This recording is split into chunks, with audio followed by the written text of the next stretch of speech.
They can act as projectiles, and I do want to say that some of these wind gusts earlier today in Alice, here in Corpus Christi, 41 miles an hour. Keep in mind, a tropical storm is 39 miles an hour. Wow, so, that really puts it into perspective. Yes, so a windy Wednesday, and it's going to be windy tonight. So if you have plans out this evening, prepare for that. And let's take a look at the wind gusts from earlier today across the coastal bend. Corpus Christi International around 41. Kingsville a couple better at 43. And that was the big winner in Kingsville, southwest of the area. And some upper 30s and lower 40s, especially in Alice and in our far western counties. A windy day.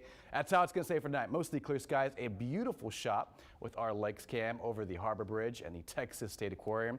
Temperatures, yeah, not cold, but they are slightly cooler. And the big kicker this evening is the dew point, 43 degrees. And that is reflecting very dry air, the lack of humidity in the air, courtesy of this northwest wind behind the cold front. It's far to the south, so in the wake of this cold front is going to be breezy, gusty winds. In addition, some very dry desert-like air. And in fact, look at this wind gust at Corpus Christi International, 36, 40 at the Naval Air Station, 35 in Robstown, and 35 over in Orange Grove. Expect winds to subside, but not till about 8 or 9 p.m. And then by tomorrow morning, it will be breezy. So I do want to say, if you're heading out to the bay or the beach tomorrow morning, it will be a little breezy, but not as windy. And here's your forecast for tonight. Mostly clear skies, 80 at 7, 77 at 8 o'clock, and 74 at 9 o'clock, and mostly clear skies. And again, winds will relax overnight, and that should keep the air fairly comfortable this evening.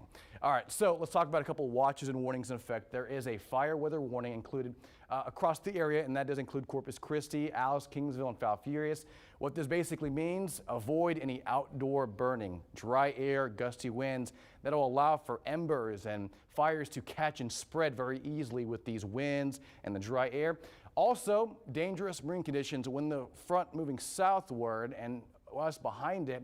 Small craft advisory in effect, along with a gale warning through Friday morning early, with wind gusts up to 35 and 40 miles an hour offshore. That'll produce 5 to 7 foot seas.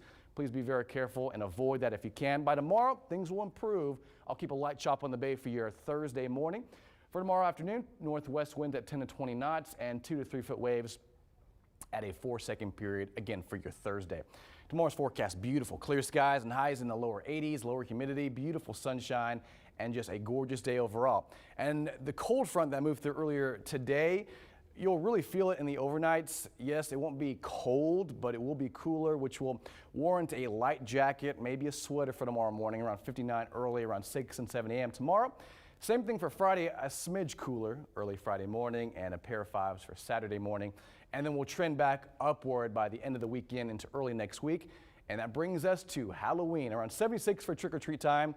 Sundown will be around 6:45 on Sunday night, and winds will be at about 5 to 15 from the southeast.